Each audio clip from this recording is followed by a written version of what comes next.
I don't know what the recommendation is. I remember the recommendation quite clear. They offered me 40 hours of community service. Is that still on the table? Okay, no. This prosecutor isn't here to play games. Hey guys, and welcome to today's video. Today we're heading back to Judge Tammy Hayward's courtroom, where another self-proclaimed right-to-travel sovereign citizen is about to learn that internet legal theories don't hold up in a real courtroom. This time, Judge Hayward has some help from a no-nonsense prosecutor who's more than ready to dismantle every argument the defendant throws out. So, let's jump right into it. Right, Mr. Resto. So Mr. Resto, you have two cases. You have case number. You hear me? Yes, okay. I hear you. So you're before the court on 2019 CR 04954 for driving on a suspended or revoked license, no license, failure to display license, or failure to have license on person. I'm not sure, it cuts off, and no tag or expired or invalid tag. So that's on the first case. On the case from 2020 03114, you have a suspended or revoked license. You're represented by Lister and Holt on one of the cases, but not on the other. Did you want Lister and Holt to represent you, or did you want to represent yourself? I'll represent myself. On both cases? Yes, ma'am. I have a quick question as far as law concern when it comes to driver's license. Okay. Okay, you're only allowed to have one driver's license, and I have an Alabama driver's license. So when I get pulled over, I actually showed them my Alabama driver's license, and it's current. It's the most current, and so they make a determination if they should go off the Georgia driver's license or the Alabama driver's license. And when I present the Alabama driver's license, they let me go because my Alabama license is valid, and you're only allowed to have one. And I had Alabama license first. So I believe this sounds like a not guilty. I don't want to jump to any conclusions, but it definitely looks like Prosecutor Taylor is enjoying himself a little more than usual. And he's absolutely right. None of your courtroom speeches or sovereign citizen arguments are necessary at this stage.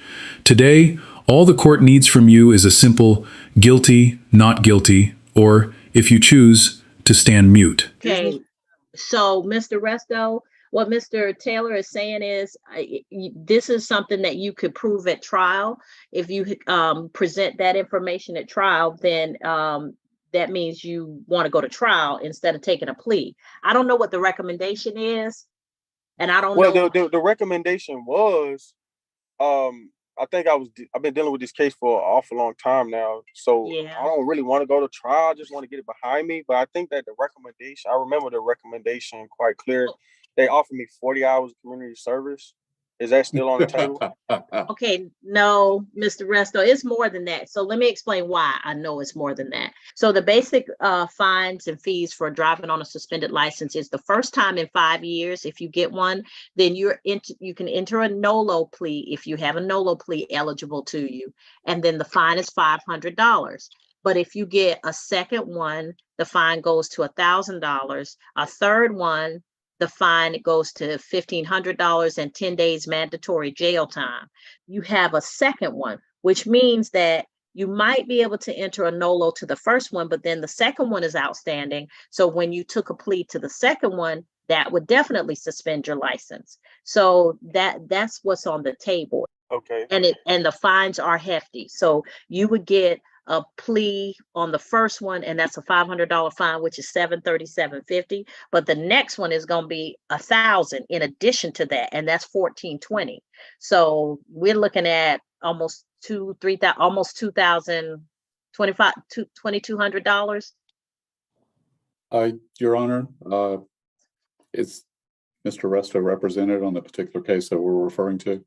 Well, I want to address him directly if he's So- represented, because this is a serious matter. I get you. So that's why I'm saying, Mr. Resto, you have representation. I can allow you to be represented on both cases, and they can help you work this out.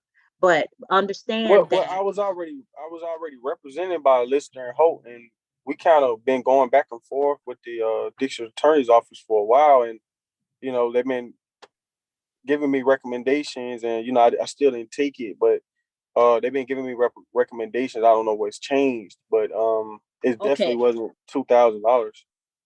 Um, talk to your attorney and let them tell you what the recommendation they have on the table, okay? Because the recommendation, if you're represented, even if you're only represented on one case, the rec is probably going to come to your attorney. Okay, now if I enter like an oral motion of dismissal based on constitutional grounds, are you standing on your constitutional oath? Okay, Or I'm not sure what that is. To be fair, neither does he. And honestly, I'm still waiting for the day a judge just invents an oath on the spot to see if a sovereign citizen actually falls for it. Somehow, I have a feeling they'd accept it without a second thought. So I have taken an oath to uphold the Constitution and to make sure that I treat people as the law would direct me to do so. So, okay, well, I asked this question previously when I was in your courtroom one day in regards to the right to travel under the 14th Amendment, stating that citizens do not need a permit to travel with a horse-drawn carriage, wagon, or automobile without interference by police. And I was on a public highway actually when I got pulled over. okay, so that's not actually in the Constitution. And So I the don't right to believe travel, the right automobiles to were travel. around when the 14th Amendment was ratified. I'm sorry. Go ahead, Mr. Taylor. I just wanted to point out to the court that automobiles hadn't been invented when the 14th Amendment was ratified. So I actually looked this one up. The 14th Amendment was ratified in 1868, while the first successful gasoline-powered automobile to operate on an American road, the Duryea motor wagon, didn't appear until 1893. That alone makes the argument pretty shaky. On top of that, I went ahead and read the entire 14th Amendment, and you'll find no mention of horses, buggies, automobiles, driver's licenses, or a constitutional exemption from traffic laws. So I think it's safe to file this argument where it belongs, in the completely made-up bin. That Yeah, may it have been effective. says automobile, horse, drawn wagon, or carriage. Okay, So so an automobile is not necessarily a car if it's a household good. It's just a form of transportation. It doesn't matter if it's an automobile, horse, drawn wagon, or carriage, because it's still a form of transportation, and citizens have the right to travel without interference by police. So I don't even know how the police are even allowed to interfere with travel when I'm not using my vehicle for commerce. Your Honor, And it's hold a on, Mr. totally Taylor. private household good. Okay, so Mr. Resto, if somebody drove 100 miles an hour into the back of your vehicle and killed your a family member, would you want the police to interfere? That's a murder. I mean, that's if someone got killed. But they're traveling. You can't interfere with somebody traveling. No, I mean you can't. It's stating that a police just can't interfere with your traveling, like pulling you over for a traffic violation or a tag. But you You're want them not. to You can't. interfere if Now, somebody, if you murder somebody because of well, okay, say sovereign. you don't murder them, say you just hurt them, say you just damaged the vehicle. You don't want the police to interfere. No, that because that's when it almost becomes like an accident or a crime or whatnot. So the police can. That's not really an interference. An interference with your traveling, not an interference when two citizens engage in an accident. It's interfering with you just traveling. So, if I'm understanding you correctly, you want the police to enforce the law whenever it benefits you, but the moment it doesn't, you suddenly don't want them doing their jobs. That's a pretty convenient standard. That's not how it works. That's not how any of this works. Now, police officers, as far as public servants, they have a duty to serve to the people. So if a car accident occurs, then of course public servants, as far as ambulance, as far as firemen, they will come to the scene just as a service. But for you to just interfere in my traveling is actually a violation of the Constitution. Well, sir, the Constitution and the cases that have come out of the constitutional jurisprudence allow cities and states and municipal organizations to regulate travel for the benefit of the citizens. So they can put reasonable regulations on travel, meaning you can have a license They can grant you the privilege of having a license to drive.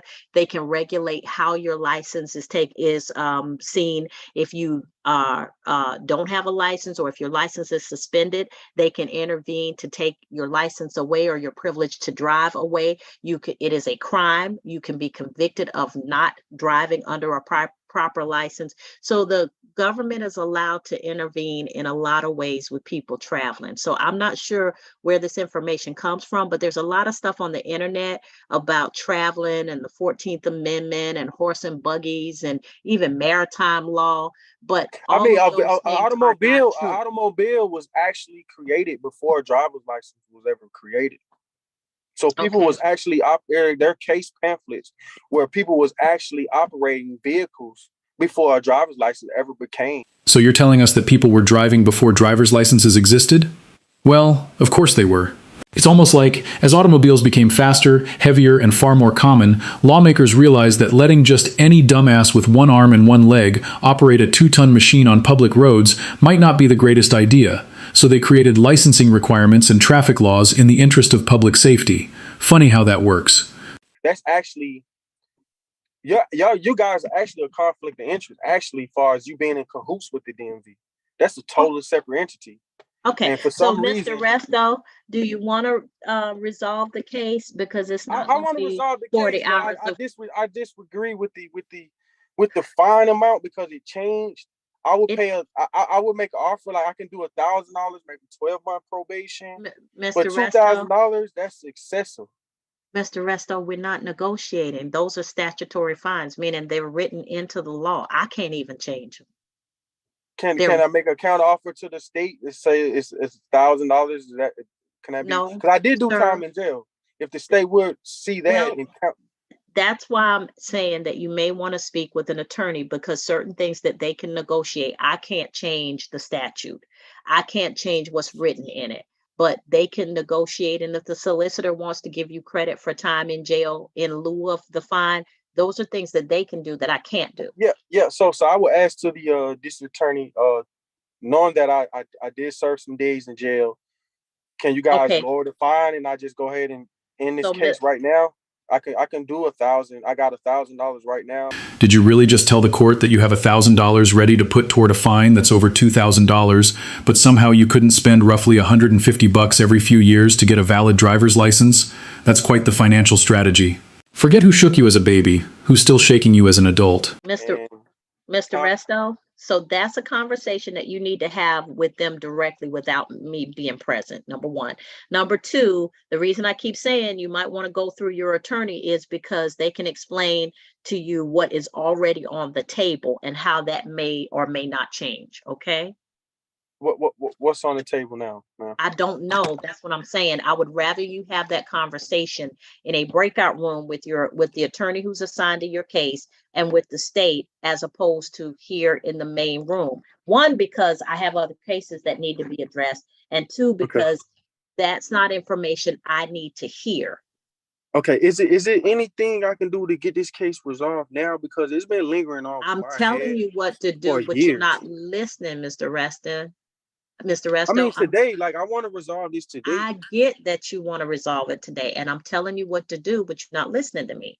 I said you can go into a breakout room with your attorney, and the attorney and you can discuss what's already on the table. And then if your attorney wishes to speak with the state to clarify anything, they can do that too. But you're not going to get it resolved by going back and forth with me, because there's Okay. stuff I cannot do. Okay, just tell the state that I'll take their recommendation. I'll just pay the $2,000 if they can give me 12 months to pay it off. And Okay, if I but, can, and if I pay sir, it off early, if my probation can be terminated, that would be great. Apparently, your ability to listen checked out a long time ago, because she's already told you multiple times that this isn't the time, place, or person to be having that discussion with. Eventually, Judge Tammy sends him, the attorney he insists he doesn't want, and the prosecutor into a breakout room to see if they can work something out. But for whatever reason, Mr. Rusto decides that the middle of negotiations is the perfect time to leave unexpectedly. Maybe what the attorneys have to say next will explain why he suddenly felt the need to disappear. I was discussing with Mr. Resto? Resto, and I understand something changed about his bond. Okay. He has bonds with 2 bondsmen. I don't know of anything. Does he have, did somebody come off a bond? Your Honor, maybe I can address that question. Okay. Mr. Resto, our office filed a motion to revoke bond, and that motion was granted a rule nisi, and it was calendared. That motion didn't happen because of the pandemic. It was, I believe, scheduled to happen in 2021, maybe February, but somewhere about that time. I informed Mr. Kamani to inform his client that depending on the outcome of today's arraignment, the state intends to move forward on that bond revocation. Your Honor, may I make a request on that matter? Sure, Mr. Taylor. I'd request that the defendant show in person for not for him. Zoom court is or remote appearance is not sufficient. So, he already has a history of struggling to show up for Zoom court, which is exactly why the prosecutor wants him appearing in person, and judging by what happened next, that concern was completely justified, because he didn't show up for his next court hearing either. He eventually called in near the end of the docket, claiming he just happened to have a doctor's appointment scheduled at the exact same time as court. You're free to believe that explanation if you want, but I'm not buying anything that comes out of that dick flute's mouth. It's my understanding that you and Mr. Castaneda have parted ways with respect to your case. Yeah. Did he file a motion to withdraw? Yeah. Did you want to go forward without an attorney representing yourself?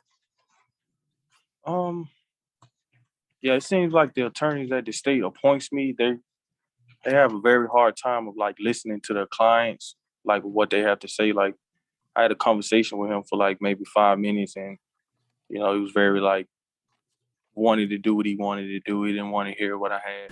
So, it's your position that a lawyer who spent years studying the law, passed the bar exam, and practices it for a living should ignore their legal training and instead follow the advice of a client whose entire understanding of the legal system comes from binge-watching YouTube videos. Yeah, you'll have to forgive me if I don't find that argument very convincing. Consider this my shocked face.